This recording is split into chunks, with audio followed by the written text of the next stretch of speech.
ఎప్పుడైనా ఆలోచించారా? మనం మన ఇంట్లోనే ప్రశాంతత కోసం ఎందుకు వెతుకుతుంటాం? ఎందుకంటే మన ఇల్లు స్వర్గంలా మారడానికి దోహదపడే కొన్ని చిన్న చిన్న విషయాలను మనం మరచిపోయాం. మీ ఇల్లు ప్రశాంతంగా, నిజమైన స్వర్గంలా మారాలంటే ఈ 12 చిన్న నియమాలను పాటించండి. ఇంటికి రాగానే అందరికీ ప్రేమగా సలాం నమస్కారం చేయండి. ఇంట్లో బిగ్గరగా ఖురాన్ పారాయణం ప్రార్థన చేసి ప్రశాంతతను నింపండి. కుటుంబ సభ్యులతో ఎప్పుడూ సంతోషంగా, సరదాగా ఉండండి. ఇంట్లో 5 వేళల ప్రార్థనలు, నమాజ్ తప్పక చేయండి.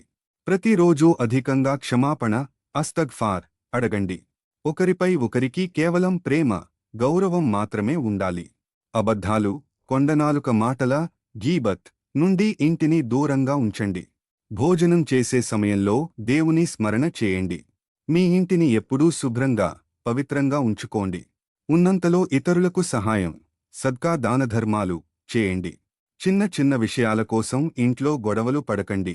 అన్నింటికంటే ముఖ్యమైనది, తల్లిదండ్రులను ప్రేమగా, గౌరవంగా చూసుకోండి. మీ ఇల్లు పెద్ద మహల్ అయినా, చిన్న గది అయినా ఈ విషయాలు ఉంటే అది నిజంగా స్వర్గమే. ఈ వీడియో మీకు నచ్చితే లైక్ చేయండి. మీ కుటుంబ సభ్యులతో షేర్ చేయండి. మరిన్ని మంచి వీడియోల కోసం మన ఛానల్ని తప్పకుండా సబ్స్క్రైబ్ చేసుకోండి.